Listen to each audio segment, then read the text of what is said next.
Let me be your nerd. Let me be your nerd now. I'll say it, baby, baby, baby, baby.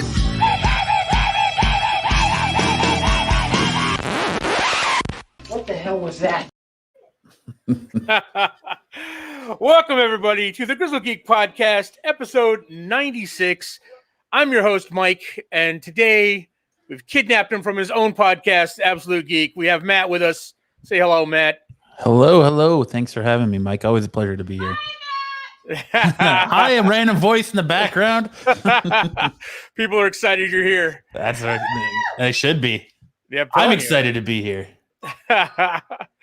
All right. Because my own podcast killed me. I guess I should come here, right? Yeah. I mean, if you've been watching Absolute Geek, you know, Matt's been missing. The reason why is we've had him in our basement over here. Yeah. In shackles. Ready to host for I'm tired of eating cheese sandwiches with the crust cut off.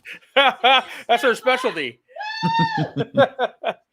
So, yeah, guys, welcome to Arizona's premier geek podcast on a Friday night. And by premiere, I mean the first one. I was like, I might have a bone to pick with premiere, sir. But that's right, guys. This is the Absolute Geek Podcast, where the host may be old, but the news is fresh. Wait, this is the Absolute Geek Podcast? No, this is Grizzled Geek Podcast. Grizzled, Absolute's not as grizzled as we It's are. okay. So. I know you want to be us, Mike. I get it. I kind of do. It's all right. It's all right. I mean, I've kidnapped the host. I got him here, forcing him to host my podcast. So it's all good. You know, that's what we do here. That's what we do. Right. Guys, I want to thank everybody who is tuning in, listening to the Absolute Geek Podcast here, and those of you out there in podcast land. You just called it the Absolute Geek Podcast again. I've got it right here in my notes, right at the top of the page. Absolute Geek Podcast. Hey, it's all right. It's all right, man. We appreciate it. See, I get a host. You can be part of us anytime you want, Mike. It's all right. I'm telling you, I'm jealous of your little Absolute Couch Cruncher podcast thing you got going on over there. When you have an awesome outro song like we've got now, you can't. I don't blame you. Yeah, I don't blame you. I'm telling you, yeah, I'm jealous. I'm like, I'm jealous of you. You got a breathing castle in the background, and you got a live studio audience. So I mean, I'm telling you, look at that high quality set. I've never seen computer monitors on the outside of a castle before, but that's cool. Right, exactly. You know? This is high quality, man. We just spare no expense. Absolutely. So, because we do it for you guys. For all of you listening out there, you want to come check us out and see what we're talking about here. You can check us out on youtube.com/The Grizzled Geek, or you can come check out all our antics and our all our other shows that we do here, the non-live ones that we do. So, we actually do have some pre-recorded stuff that we put out there. And for those of you that are asking, yes, our very own Kirsten is going to be returning here on our 100th episode coming up here. So episode 96, 4 more episodes. Kirsten Returns. We're going to be celebrating. That's our second milestone after hitting 1 million views this year. We get have our 100th live episode. Nice. So we're super excited about that and the return of Kirsten. So that's exciting. But today we've got some news. Let's talk about some stuff that's going on here, Matt. Let's do it. Yeah. See, look, Kyle's jealous of us. Yeah. He could be on. He could be here too. The invite was sent out. I invited everybody. I'm like, come on. All right, let's talk Hawkeye trailer. So, Marvel Studios has dropped the first trailer and poster for Hawkeye, and Clint Barton finds himself in an unexpected new partner and his past in a form of Ronin finally start to catch up with him. Is the tag that went along with it, along with the cool The best gifts come with a bow this Christmas. So, which is awesome. So the trailer itself looks like a lot of fun. It's giving off a lot of kind of Shane Black, Die Hard vibes to it. I mean, with the Christmas setting and the humor and that. What do you think of it, Matt? I'm intrigued by it. I'm super stoked for it, honestly. It's a Christmas movie. It's about family. So, Clint Barton and his family, and you get to watch it with your family, and it's just a Marvel film for the holiday season. So to bring together your family and promote shooting each other with bows. Shooting each other with bows, right?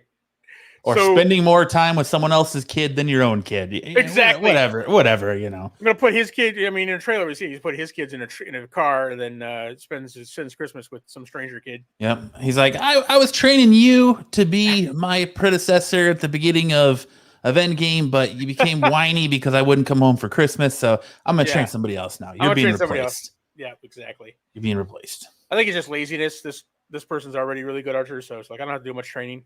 Mm-hmm. We'll just teach her. Self-proclaimed best archer in the world. The official synopsis for Hawkeye is set in a post-blip New York City. Former Avenger Clint Barton has seemingly simple mission: get back to his family for Christmas. Possible? Maybe with the help of Kate Bishop, a 22-year-old archer with dreams of becoming a superhero.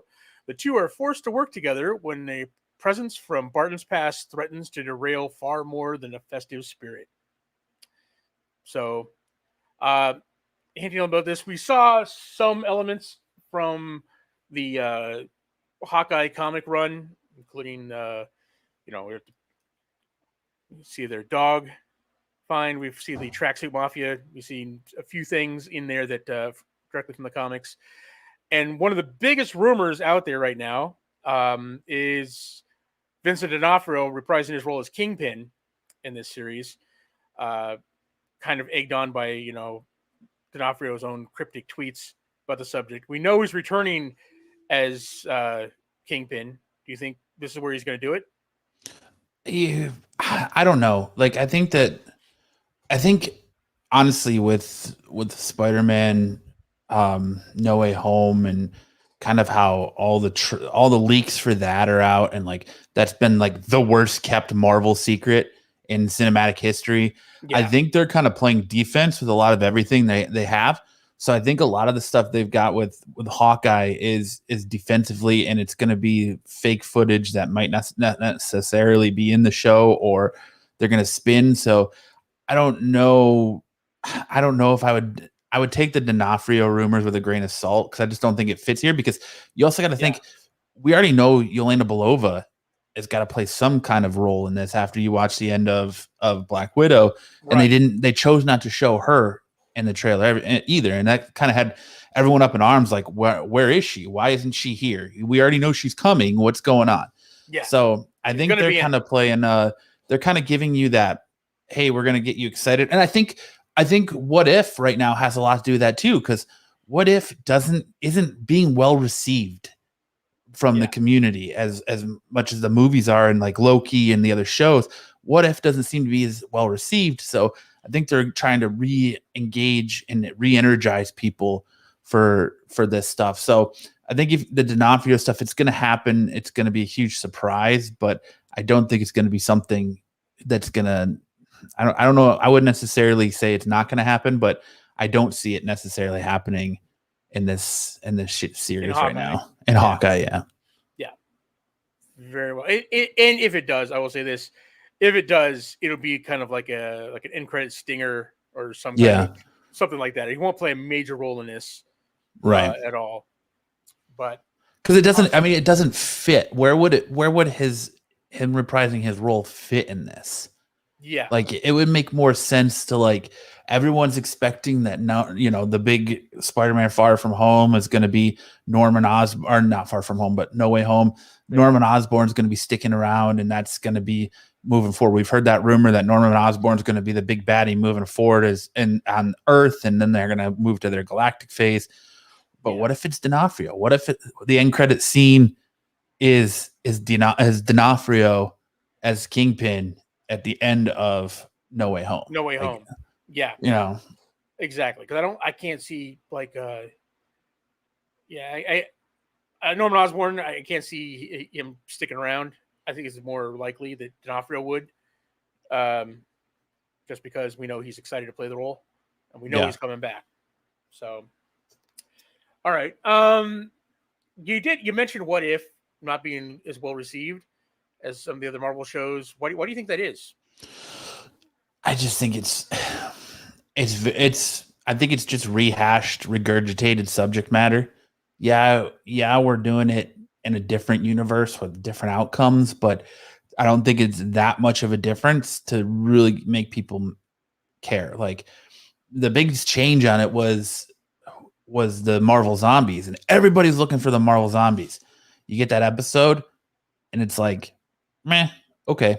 Yeah. It didn't give me anything that I was expecting. It was kind of, there was really no plot. Everything was kind of rushed. Like, it was just like, all right. And I understand that these are left open because they're going to continue on and be continuances, but it's just like, I think the only reason the best episode was the Chadwick Boseman one. And I really think the only reason that gets the clout of being the best episode is because it tugged at the heartstrings because of his passing. Yeah. And do you think the series would do better if they were like an hour long? They had a little bit more time to get into a plot. I think it would be better if they just told different stories. Like if they chose to do What If with these characters in different situations and just going back and retelling the same stories.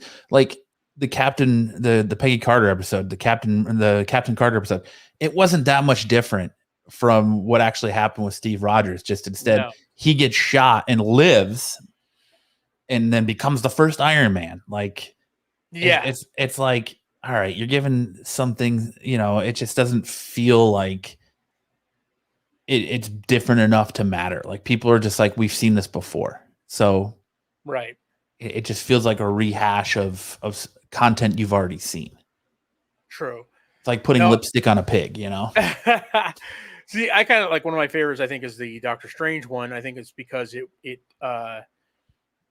last few episodes of it kind of ended kind of darker, right? Mm-hmm. It had like a more darker edge to it. And so I kind of like that one, right? Because it wasn't what we expected, mm-hmm. The entire universe getting wiped out. But let's talk episode 6. So episode 6 was What If Killmonger Rescues Tony Stark? Okay. So again, another one of those, what if the bad guy wins, episodes. Although this one did have kind of a glimmer of hope at the end. But I guess technically the zombie one did too. But yeah.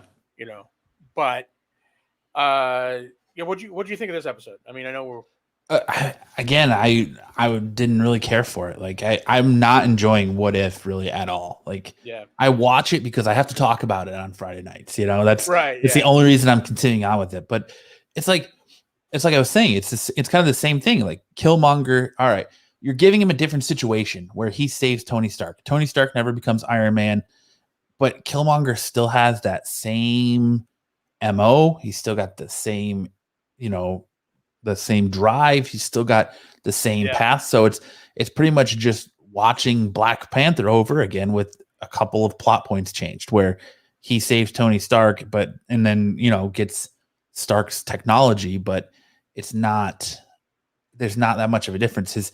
He's got no change in drive. He's got no change in his plan. Really, it's just it's kind of all falls the same. I just don't think What If hits home with me the way it was. For one, the animation's nice. I like the animation, but two, the voice acting is terrible.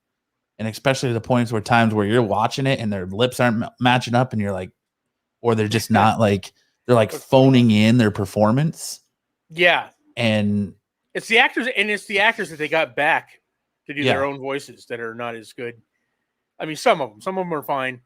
Like the guy they got to play Tony Stark in his last episode, I thought was fine. Yeah. I thought he was great. And then, but some of the ones that are the actual character voices, I guess phoning it in would be, like you go all the way back to the first episode, the Captain Carter, and you got like Sebastian Stan phoning in his performance, and the guy who plays Dum Dum Dugan was just like he did it over his cell phone or something. I was like, here you go. You know, there's like no emotion, no feeling in there at all. So yeah. Here's my lines. Send the check. yeah. All right. So I think I agree with you on the fact that they need to be more different, I guess, or bigger stakes, which we might be getting because we also got a mid-season trailer for the last 4 episodes.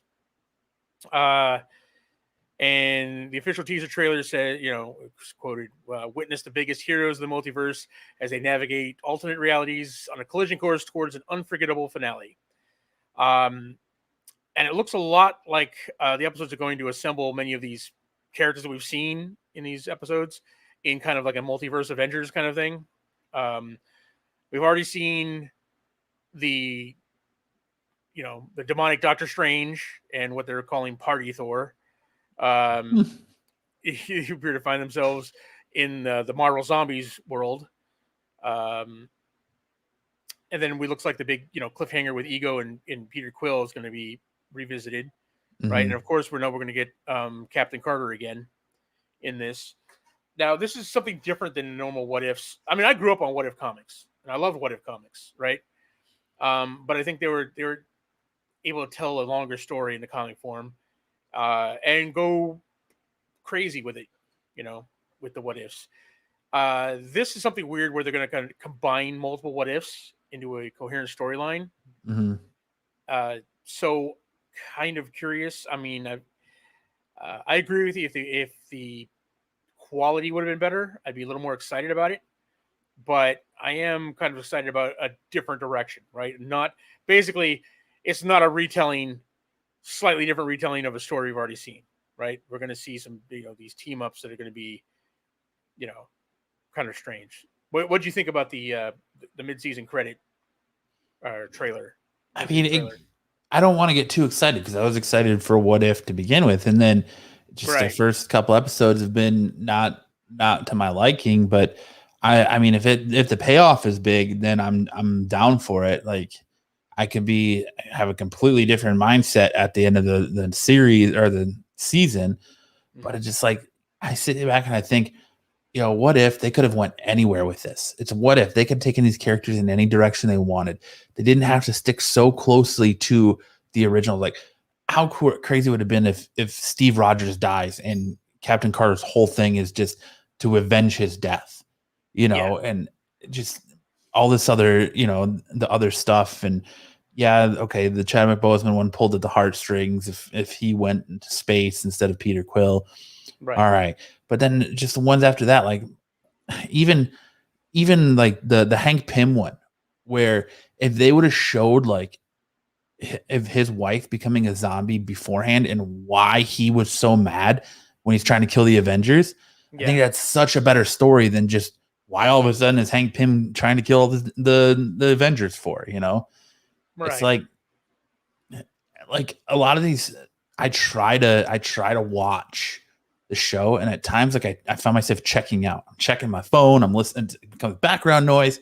I'm not invested and like sometimes I have to go back and watch it again, like the whole like Loki becoming God or becoming the ruler of the world or whatever. Like it just it's hard to get excited when you don't know where they're going, and maybe my opinion will change once we get there. I hope it does. I'm staying optimistic, but it's right now it's not. And it's just not clicking with me because I think it's because I've seen these storylines before, and I've seen them over and over again as many times as you've watched the Marvel movies. And it's just like, I don't think they did enough of changing the things and the situations and the stakes and making the stakes higher to make this show really grasp and really grasp and catch people and really become a value. Yeah. Now, I will say this last episode 6, it was the first one that I really kind of checked out of, right? I mean, some of them I've had the same kind of criticism, but I haven't really, had problems with it before. But this one, it was Killmonger, who was a great foil for T'Challa, but without T'Challa, it's just just Killmonger. I mean, because really there was anybody that was Tony Stark a little bit for but wasn't really any kind of a challenge, right? He was like one step ahead of everybody, and it was just like watching the bad guy, win without any kind of stakes really, because it was, it just for me it was kind of like all right, we got it, we know who this guy is, and there's no T'Challa to root for against him, kind of thing, right? So I don't know. It was this was my most disappointing episode of the ones we've had so far. Well, I think this one too is like they could have made it where like T'Challa was evil and he was selling selling stuff under the table and the vibranium under the table, and they could have done it like, and he was in partner with Ulysses Claw, and they could have taken that route and made Killmonger the hero and made it to where he becomes the Black Panther, because you're already kind of sympathetic with his character from the movie, understanding where he's came from and what he's had to overcome. And imagine, it's to me that's a better tale of where he's came from, what he's had to overcome with his dad to actually get the title of Black Panther, to be the sung hero. But I don't think they want to tarnish, because Chadwick Boseman passed away. They don't want to tarnish Black Panther, so they don't want to. They're going to play it safe with that. And I think they're not going to let Chadwick Boseman be the bad guy in any of this. So, no, sad as it is, but fortunately, that's kind of what we got with the What If episode. So we'll see how these last 4 episodes go. See how we're going. Like you said, it's something we gotta do. Yeah. So we're gonna be checking them out. Hopefully, there's a payoff at the end of the season. Like I was laughing because I was watching it the other night, and Erin came in the room and she's like, "What are you watching?" I was like, "Oh, I'm watching What If," and she's like, "Don't you hate that? Aren't you? You're not into that? Why are you watching that?" I was like, "Because I got to talk about it on Friday nights. Like, I've got to talk about it, so I've got to power through it. I was like, I'm invested now." Yeah. So exactly. It's like Doug having to watch Carnage. He's gonna have to watch it. Yeah. He hates it, but he's going to. All right. So let's talk a little bit about Indiana Jones 4 or 5. Jeez, how many of them are there? All right. So last year, rumors swirled that Harrison Ford was being replaced by a female version of Indy, which was quickly denied by both the studio and by the director, right? Saying, this is, that's not true. That's not what's going to happen. There's wild rumors about it. But now it looks like there might be some truth to those rumors that came out last year. As has been reported that Phoebe Waller-Bridge is being eyed to take over from Ford as the new face of Indiana Jones. Apparently, she plays Indy's assistant in this film. And the Fleabag star would become the franchise's first female lead in future movies. So, Mail Online reported that, quote, insiders claim Kathleen Kennedy, the Hollywood producer behind the franchise, is keen to make a big, bold change with few bigger than switching the lead character to a woman. One source adds, it would be a huge statement and a great role for Phoebe. So, and in fact, there's some of them are saying that she is actually going to be the lead in this 5th installment. Right now, it's one of those things. Like, okay, well, it's Kathleen Kennedy. We know this is the project she got shuffled off on to give up Star Wars, basically. They're like, all right, give up Star Wars and you can handle Indiana Jones. Of course, they're going to do something with Indiana Jones. They just acquired the property, so it's not like it's going away. But we all know Harrison Ford is pretty much too old to. Like, what was one of the first stories that came out is he got hurt practicing for a stunt on this. He's been hurt on. He got hurt on Star Wars. He got hurt on this. Like, I mean, he's an old man. Like, these movies would have been great, 10 years ago. Now I think it's just, too late for this. So, but, they've also, I mean, me personally, I think recasting Harrison Ford would be the way to go. But then they've got cold feet about that because of Solo. They tried that with Solo and it didn't work for them. So, but I think that's a little bit, in my opinion, and they're not going to see it this way but that's a little bit different situation in the fact that Solo isn't its own franchise, right? I think that if you've got, someone new to come in for Indiana Jones, I think it would be okay. I think people would be okay with that. Harrison Ford passing off the torch, but I don't know how well. I mean, she's his assistant, right? I mean, her name's like Indiana Jones. She's gonna be coming in, taking over. I don't see how this is gonna work. I don't see how this is gonna work as a long-term franchise, right? Yeah. No, I mean, she may be great. She may be good, like, kind of a Laura Croft type, right? But but not taking over Indiana Jones series. I wonder if they're gonna call it like the Indiana Jones Chronicles, and it's just gonna be like just a chapter out of the story of him and him teaching her and all that. But yeah, I kind of feel like they've been going this route for a long time. Like, I think that's what Crystal Skull was supposed to do. Is Shia LaBeouf was supposed to carry that torch and pass that mantle over, and it didn't happen, sadly, because dude's crazy and that movie sucked. Yeah. And if they don't start this movie off with Indy crashing a plane on a golf course, it's a missed opportunity. But I'm personally, the Indy franchise holds a lot of meaning to a lot of people. Yeah. And I think that you potentially risk offending more people and fans than you did with the reboot of Star Wars and redoing Star Wars. And we saw what Kathleen Kennedy did with, changing Star Wars. But I think the rumors from years ago where they were going to recast, have Chris Pratt play Indiana Jones. If you want to continue this franchise on, I think that's the way you go. You reboot, you recast, you go younger, so that way you can have multiple movies. Or just switch them out. Like, it worked for Bond. It works for Bond. Like, nobody pays attention to the fact that it's a different actor playing the same character.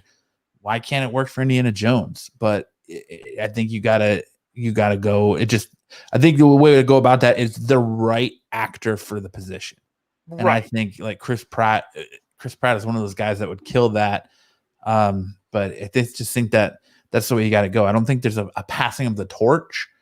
It would be like if for some reason it's an alternate reality or an alternate tale where Indiana Jones is a woman, then you could do that. But it doesn't make sense. How are you going to continue on that franchise, like you just said, if it's not without Indiana Jones? Unless you call it Chronicles or the stories of the Indiana Jones or whatever, Yeah.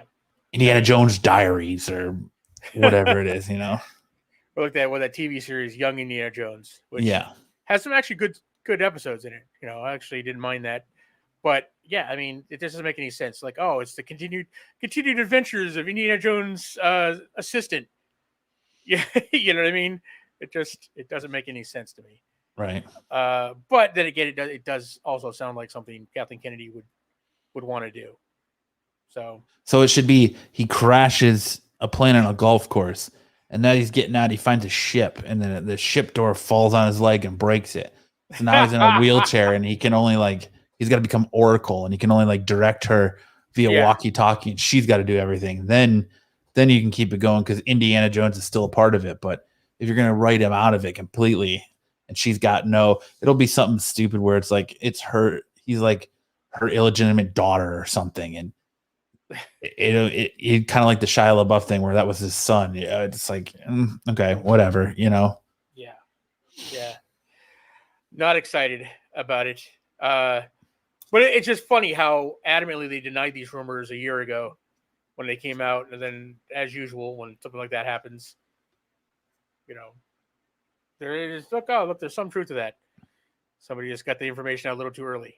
It just seems like everyone at Disney just are chatty Cathys all of a sudden, and I think it's because with the pandemic, everyone has nothing better to do than to sit home and just consume this information. So like the people that are out there, that are lucky enough to be out there on sets working and leaking this information, people are just eating it up and running with it, and then internet detectives and putting 1, 2 together and running with it to where you get a Spider-Man No Way Home where you pretty much already seen the whole movie without even seeing the movie, Right, exactly. Like, we know exactly what's going on. The worst is when they outright deny stuff, right?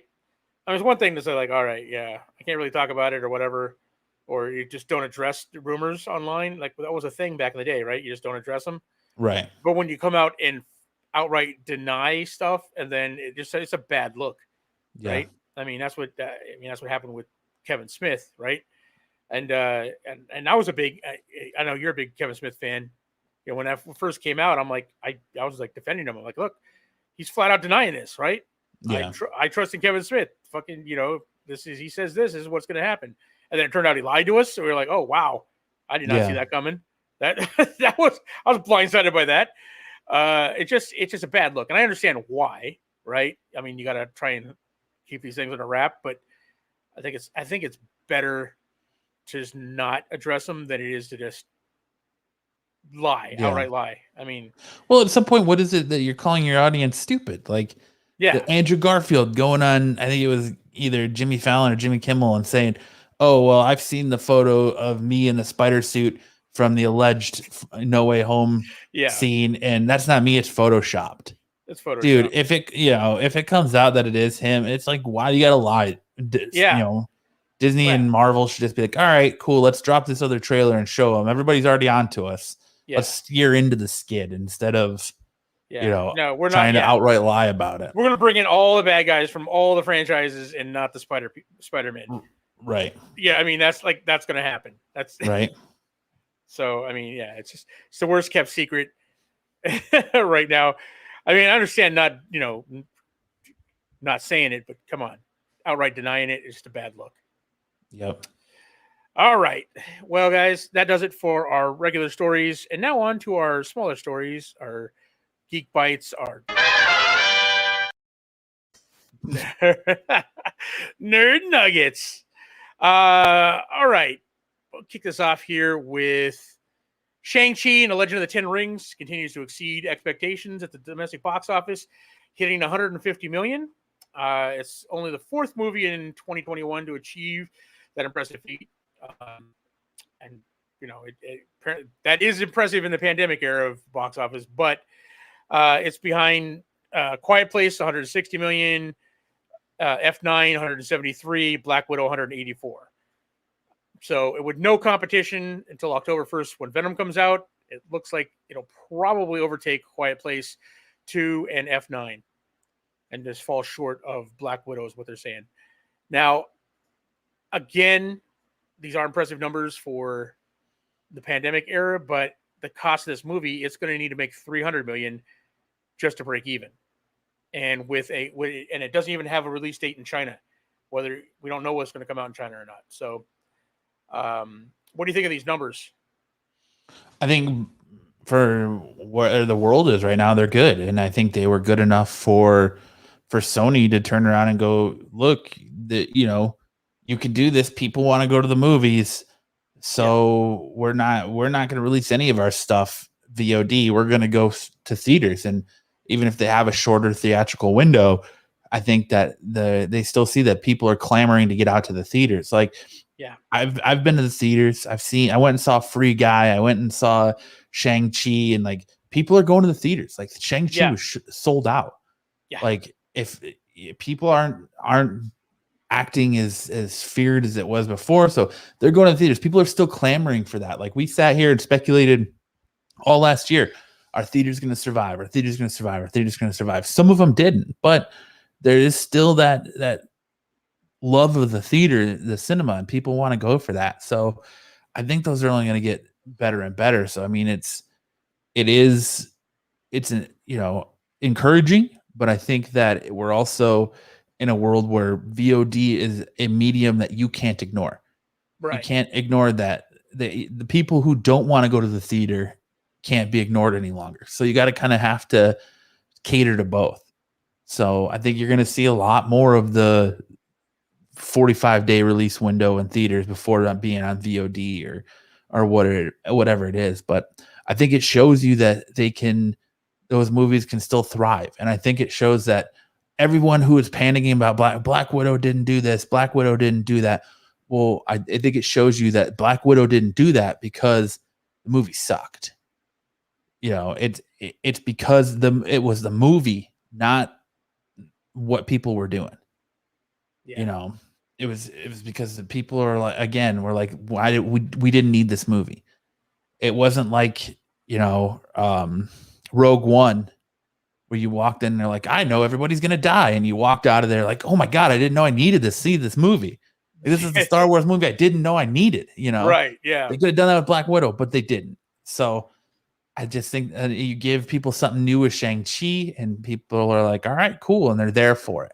Yeah. So I think that's why Sony's not budging and moving Spider-Man. I think that's why Venom got moved back up into October.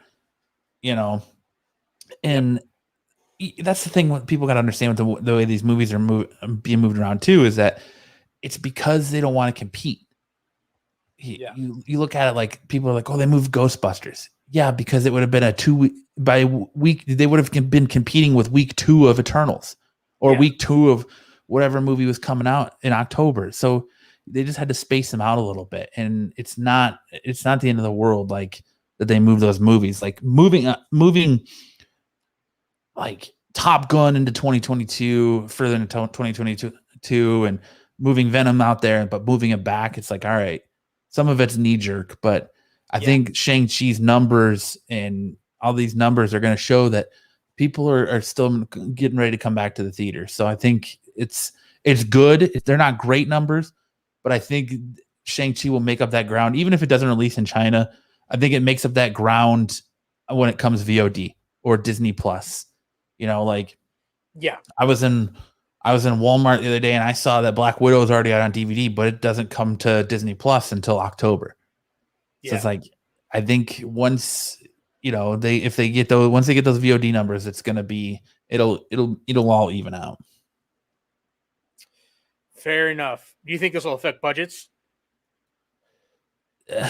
For Marvel movies and Disney movies, no. For some other movies, yes. I think theaters will be, or well, not theaters, but studios will be a lot less likely to throw money at a movie or a franchise that's not as proven as it may have been in the past. Like, any superhero franchise that they gobble up this week and want to put into production, they're going to throw millions of dollars out. Now they might be like, well, maybe not, because we're not going to get a return on investment. Yeah, but I think anything Marvel, sadly DC, I think you're going to get return on investment, even if it's not in theaters. It'll be VOD. Anything that's got a streaming service, won't be affected. Yeah. Fair enough. All right, sir. Let's see here. Shiro live action series from DreamWorks is in early development at Amazon. While the planned Master Universe movie is now stalled, Variety is reporting that live action Shiro series is in early development. DreamWorks, who worked on recent Netflix animated series, will executive produce, but this is expected to be a standalone story with no connection to the newly rebooted Princess of Power for Netflix. So, which has some people up in arms because people really like that reboot of Shira. So we're not getting a He-Man live action. Now we're gonna get a Shira live action. I don't. What do we think? I'm down for it. Yep. Empower the women. It's good to have a strong female. Lead. I'm totally down for it. Yeah, as long as I get to see live action Hordak and the Horde. Yeah, I don't need to see. I'm super excited. I don't need to see another movie with a buff dude running around in a loincloth. Yeah. I'll check out Shira. Yeah, I mean, I've been a He-Man fan since I was a kid, so but I'm also a Shira fan, so I got no problem with this. Some live action. Dolph Lundgren will always be my He-Man. All right. See here. In other animation news, we've got Haley Atwell, who's currently voicing Captain Carter for What If, is set to remain in the world of animation with her next project. She's been enlisted to play Lara Croft in Netflix Tomb Raider. Tasha Hugh, The Witcher Blood Origin, will write and executive produce, and Tomb Raider will write and produce Tomb Raider along with the DJ2 Entertainment's founder and CEO Dimitri M. Johnson, Stephen Bujaj, and Howard Bliss. What do we think of this news? I'm for it. I love Haley Atwell. I think she's going to do a fantastic job. I think she's got the right voice Yeah. for Lara Croft. I think animation is the way to go because you can finally make Tomb Raider as badass as the games were. You can make it, closer and more complementary to the source material than you could live action. I mean, I am a little sad that I'm not going to get to see her dressed as Lara Croft in live action. I was going to say, yeah. I think my neck thanks you from watching this, being like this as she runs. But I think my neck, appreciates that. But yeah. I think she'll kill it. Nice. Fair enough. Yeah, I mean, I'm excited about it. I do think anime is the way to go. Although, like you said, I would love to see her in live action Lara Croft, but I'd risk it. Yeah. So Wookie says, as long as they don't make her crazy in the end and kill everyone. Yeah. Oh yeah, Shiro. There we go. Yeah. I mean, I'm super excited about that. Haley Atwell. I mean, I'll watch anything Haley Atwell's in. So I like her. Venom: Let There Be Carnage star Tom Hardy is spotted wearing Spider-Man No Way Home production hat. So, which, I was caused a tizzy online. Oh my goodness, is Tom Hardy in Spider-Man? I think, that's what everybody's like. Everybody's in Spider-Man. Right. So, newsflash. Mike and I are in Spider-Man too. We're in Spider-Man. Exactly. We're in Spider-Man. Yep. I mean, it is kind of strange. Like he's wearing a production hat for the. I mean, but he could have been on set. He could have been, I mean, there's any number of reasons why. I think you have to go watch. If the leaks online are true, you got to go watch Venom: Let There Be Carnage to find out why. Yeah. Yep. True. Well, we'll know more October 1st when Let There Be Carnage comes out. All right. Lost Boys reboot starring Noah Jupe and Jaden Martell is in the works of Warner Brothers. So after several attempts to get a new project based on the classic 80s horror, The Lost Boys, off the ground, Warner Brothers is trying again with big screen reboot. And the two main cast members are already in place. So were you a Lost Boys fan? I was. Yeah. I mean, but the two stars they got are young. Yeah. I mean, they are like kids. From what I've seen, so I'm like, I don't know whether they're going way younger with this or what, but I mean, I love the movie back in the day. So, like, how long before Corey Feldman just comes out up in arms and he tries everything in his power to get into this movie, like, yeah, to get into this reboot? Yeah, I mean, like. Kiefer Sutherland's still around. Kiefer Sutherland, like, I hope he makes a reprised role in some way, shape, or form. Yeah, they gotta have the cameos in there. I mean, come on. Yeah, I wish it would be more of like a spin-off series versus a movie instead of rebooting a movie. Like one of my favorite, like, I love the Taika Waititi movie, What We Do in the Shadows. Yeah. And the spin-off TV show is fantastic. It's amazing. Yeah. I wish they would do something like that with Lost Boys versus rebooting the movie, like I would be happy with a series based on the Frog Brothers. Yeah. And their actors. So I'm like, yeah, I love the movie and I think it's a great idea. So I'm behind it. I will definitely check it out. Could be like old man Corey Feldman telling the story of his younger self and yeah. Yep, exactly. Surrounded by his angels if someone tries to stab him with a needle. Like, you could have all of that. And it'd be a moneymaker, man. He could be the old owner of the comic shop in the back. Yep. The back table, and then the younger kids are the ones that are out there fighting the vampires. Yep. Yeah, I'd be down for that.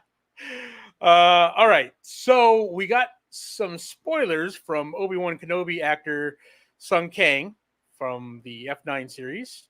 They shared a pretty significant spoiler in a recent interview. He said, let's see here, let me pull up the quote here.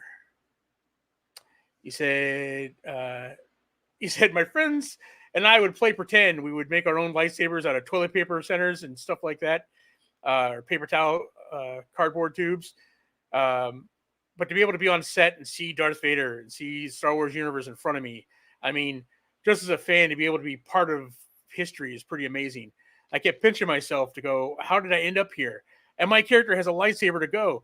He's like, what? This is not a toy. It's an actual real thing, right? It's great. So we know his character has a lightsaber.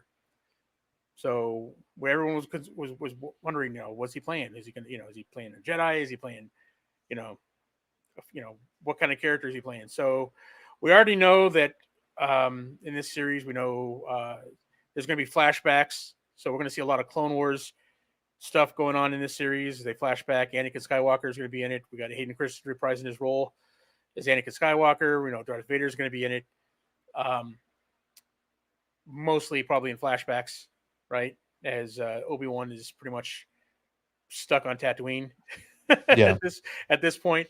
So what kind of characters is he playing? Like one of those assassins that hunts down Jedi? Could be Inquisitor or something like that. Yeah, I almost wonder if maybe he's playing a Jedi from before Order 66 is executed, and you're kind of seeing his character in a flashback. But it almost, to me, it feels like the mystique and importance, and I mean, Solo can correct me if I'm wrong, and you can't do.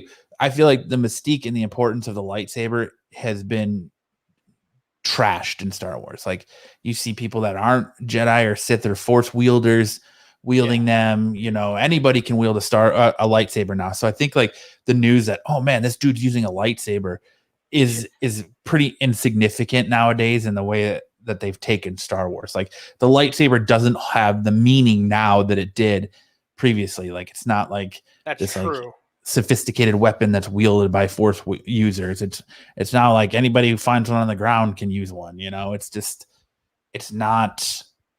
To me, that doesn't spark like big controversy, but it is interesting to see who he's going to play, because I like him as an actor, and I liked him in the Fast and Furious movies and pretty much everything he's been in. So I'm excited to see who he's going to play and how it fits into it.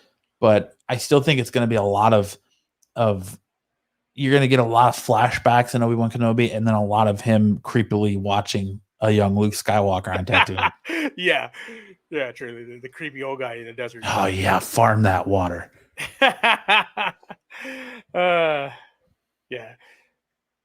It's on the black market on 1313. Everyone's got a saber. Yeah.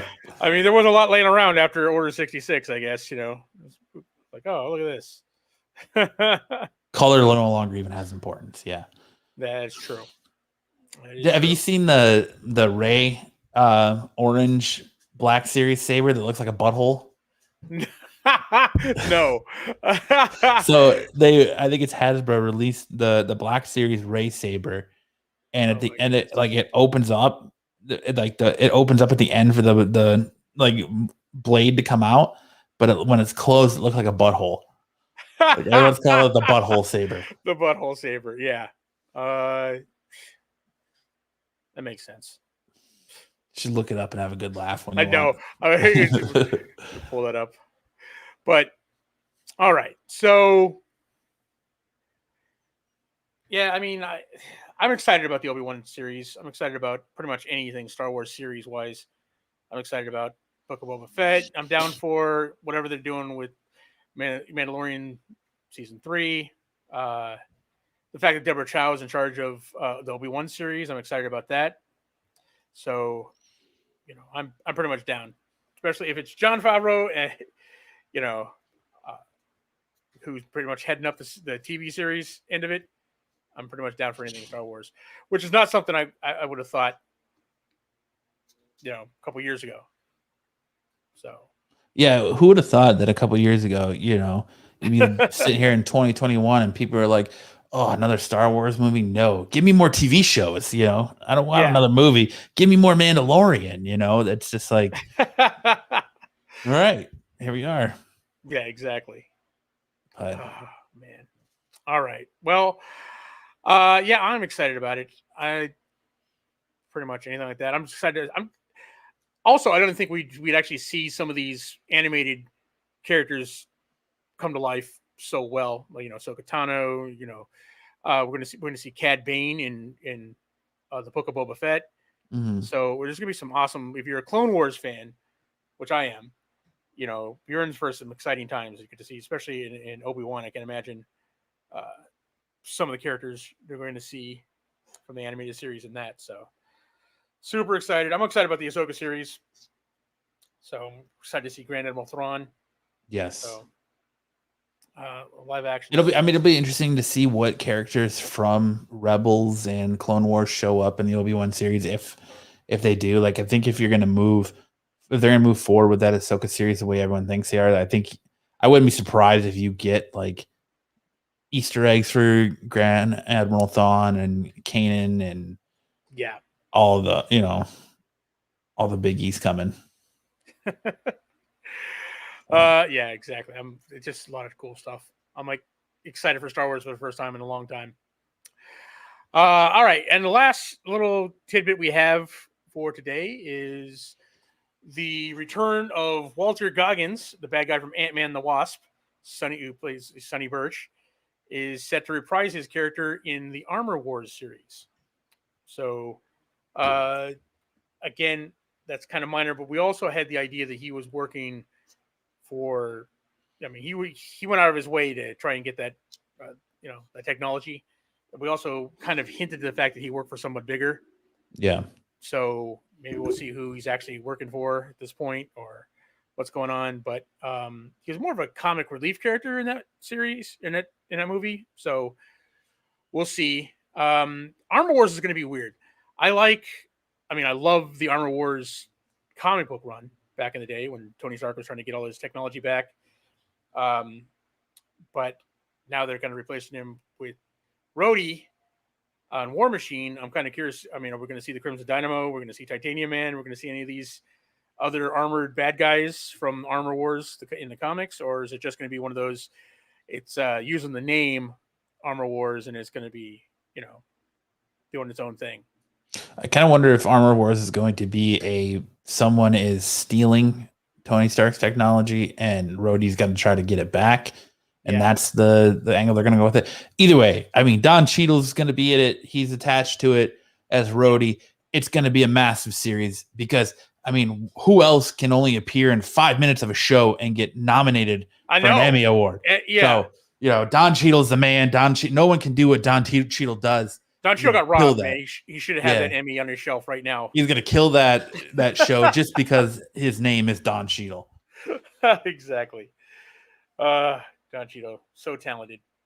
It's amazing. Well, all right, guys. There we have it. There's not much known other than, he's going to be reprising his role, and not much known about Armor Wars yet. I like that. I'm excited about that. Yeah. I'm excited that I don't know what way they're going to go with that. Like, that excites me that you're not sitting here going, I already know how this is going to play out. So it's exciting. For once, as a avid comic book fan and reader, I'm excited to see how they handle it. I'm excited too. Are you excited for Venom Let There Be Carnage? No. I was. See, I can't be on this show without Doug, because like Doug is usually like the downer, like the let me put it in perspective for you. Let's be real here kind of guy, And you're like, I get excited about you stuff, to be, and then you get excited. Back down. Be the positive guy. No way, this is why this is going to be awesome. But then it's like, all right, here we go. But I was excited for it until the rating. And the rating, the PG-13. I don't care if you say, well, it's pushed right to the limit of PG-13. The fact that Carnage is in this movie and his history and how just diabolically savage he is, that this movie doesn't get an R rating.